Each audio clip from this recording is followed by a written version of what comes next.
Hello, my name is Ken Andrews. I'm the music director and conductor for the Orchestra of Northern New York. And welcome to Tuesday Talks with the Maestro. Today my special guest is Amalio Pratti. And I will say that Amalio has been a member of this orchestra almost since the beginning, I think 1989, and when he started as an apprentice with us as a student. And later, after he worked into professional ranks, he stayed with the orchestra, which we've been so fortunate. In addition to this, he's been almost 30 years the orchestra director for the Massena district schools, and has done just an amazing job, not only as a teacher, but a mentor, and what he has done with the parent associations has been absolutely stellar. At another time, I want to get Mario back because I really want to talk to him about his bass playing. And he's also been a former guest principal with us and everything else. There's so much to talk about. But I would love to get to talk about his bass playing and also how that has integrated with his teaching. But today, we have a very special interview with him for another reason. He has created a fabulous new ONNY online program that is called Improvisation Sessions with ONNY musicians. And I just think this is incredible. It's going to start airing, I believe, in September. The program will start in September, is that correct? Yes, early September. Yeah. And I just want to ask you a few things. Why the idea of improvisation, and how did that come about? Well, when we first went to quarantine with our students in our schools, for me, example, it was Massena, and all of my students had no real connection to have instruction. So we had to do everything online, which meant we had to create some ideas quickly and present it to our students. And so I didn't know what instruments they had at home, whether they were in school. I didn't know if they had the books, the materials at home. So I said, I just better get them started up very quickly and get playing. So I decided to create some chords, background music. I said, guys, here's a couple rules. We're just going to create some improvisation and just get you started on playing some notes, random ideas. Here's the boundaries we want you to try. Here's the notes we want you to use, and here's a couple of ideas. And these aren't all students that have had a lot of experience in jazz or correct. Other improvisation, correct? That's correct. Yeah. We didn't want to structure it to just one section of upper level students who have jazz studies or the blues scale. We wanted to make sure that if a student knows what a note is, they could use that note as many times, repeat it, and challenge themselves with a couple options of notes. And so by doing so, they were coming up with ideas. And you could see the repetitive ideas in their brain. And I liked it, and I liked the smile on their face because it was a video, audio recording feedback that I received. And I noticed I was touching on something where you could see them thinking out loud. Like the language of music was actually being spoken instead of reading or reciting what we do generally in our music classes. So, isn't it interesting? We grew up and teachers say, when you're very young, they say, don't play by ear, read what's on the page. You know, they all yell at us for that. Then as we get older, they say, don't play what's on the page, interpret what's on the page, you know? Yeah. And so this is a very interesting... it was fun to watch their reactions because you could see them thinking out loud. And their ideas were so wide and diverse. It was great.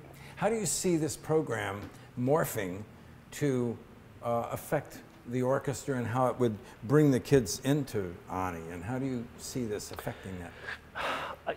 It was emotional. I noticed that the music was being used emotionally or therapeutically. And I think even if a student wants to listen to music, they'll listen to it differently now. They might want to absorb a little bit more culture or a wider range of styles. And you feel that might actually bring them to some of the concerts, not just our classical, but other types of programming? Yeah, I do. It'll make some of these students songwriters too. They're vocalists, they're instrumentalists, and they're going to use music as a bigger tool in their life. I think they're going to use music for therapy, for counsel, you know? I could see a lot of students being scared of this. They're sending in improvisation to an ONNY musician, you know, and, even some who might know you and know what a gentle soul you are and how wonderful you are with kids. But I could see them being scared, let alone those that have never done improvisation. How do you plan on laying this out on our website to encourage those students? And what kind of length are you looking for those kids to do on these? The examples in terms of length, maybe a minute, maybe up to 2. Because they might run out of ideas. And the whole idea is like, tell me what you're thinking. What emotion, what phase are you in? So I just thought that less is better. And when I saw them smile, I knew it was safe. But getting back to the original part of your question, there is some vulnerability. They're very vulnerable. But when I see them go into the deep thought of their brain creating ideas, that leaves them. And I notice, like, I see the smiles, I know they're playing through some things, and that's when I knew that if they're willing to go that far, I knew that musicians would praise them for that. And this is not just instrumentalists, this is also for vocalists, for vocalists as well. Yeah, we want them to create, come up with some ideas, and then add words to it. And it's only 4 chords, it doesn't go into a chorus or a bridge. It's just, how are you feeling?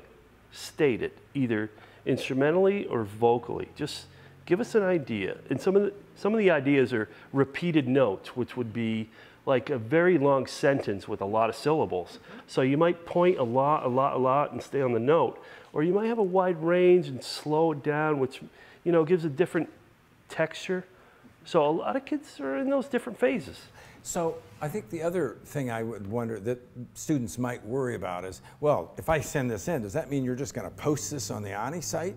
Or I know you've spoken to me before about how strongly you feel about the privacy issue of this, but you also had ideas that if they gave permission, some of these could be. Well, how do you see that coming? After they've sent their idea in, and then you and some other ONNY musicians will review it. Right, correct? right.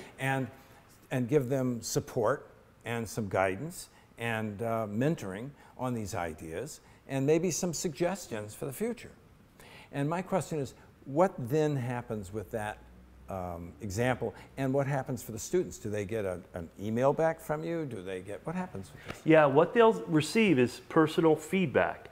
So it's not posted for everyone to view. So whatever they decide to put forward, they'll receive personalized feedback from ONNY musicians.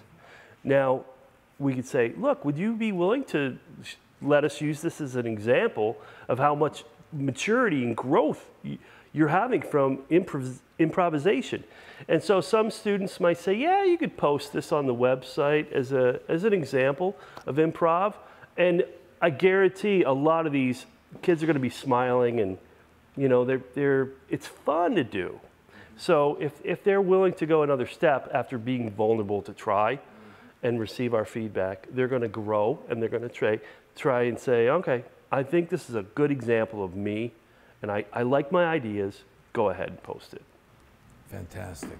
Well, I think this is such a great opportunity for young people, and you're going to be putting something on our website about this, correct? Yeah, we're going to start soon. And I think you mentioned once, are you still thinking you were going to give some examples, or you were going to... I'm going to provide a few examples, maybe a 5-10 minute loop of, I'm going to put a click track on and a back track of music, and I'm going to say, here's what I'm thinking. I'm going to try to do this, and I want to make it, this one I want to make happy. This one I want to make slow. This one, I'm reflective. And this one, I'm very excited. Just to give them some basic standard ideas of how to improv. And just kind of for our listeners' sake, again, to reiterate, these kids don't have to have any background. They may have never been improved in their life. Correct. They could bang cans together. That's fabulous.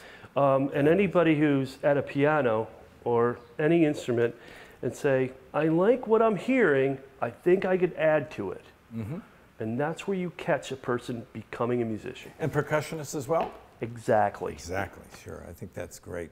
What a wonderful opportunity. And just to come back to this one last time, so you're looking to get some things up on the web?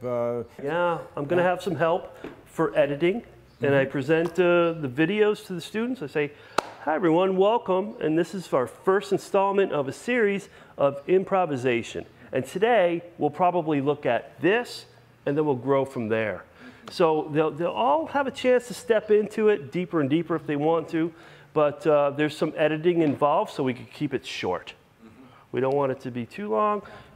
And just a quick reminder that students who perform on this will have to have their parents sign a consent form for them to do this, correct? Correct, yeah. How is that going to be offered on the website they can copy off, or do they write in for this, or what happens? Yeah, it'll be on the website. They'll be able to download that, print it out, and mail it back in, saying my child is willing to do this, and we are too. That is fabulous. Yeah. And Mario, one last thing before we have to wrap it up for today is I want to, you mentioned that the program is going to actually roll out sort of in September, but I think we should remind our listeners to keep an eye on the ONNY website, onny.org, to see more information about this and to get more ideas what you're doing. Is that correct? That is correct. And there'll be a lot of new programs where people will be able to pick and choose whatever they're interested in. And the other thing I would say to our listeners is on our site, there's info@onny.org, info@onny.org. And if you have questions about this, you can write those questions in on info@onny.org to be answered, and Mario can get back to you with whatever that is. Also, you can leave these questions on our orchestra phone at 315-267-3251. Fabulous. Well, I'm going to say thank you so much, not only for this great venture, but all the years of the teaching with hundreds and hundreds of students over the years, and all of the almost 32 years of playing with the Orchestra of Northern New York as a section member, as a guest principal, and on electric bass for many of our show tunes. Yeah, that's fun. I always know I'm lucky when I need electric bass. We go, oh, thank goodness Mario's playing this concert. So, thank you so much. And I look forward to having you back again as we will talk more about bass, your bass career. Great. And maybe about the students in Massena and the special things that happen. Wonderful. Thank you for being here. Thank you very much for having me. I'd like to thank you, our viewers, for being with us today for Tuesday Talks with the Maestro. And I look forward to next week when we'll have another guest with us. Thank you again. Be safe and have a good week. Bye-bye.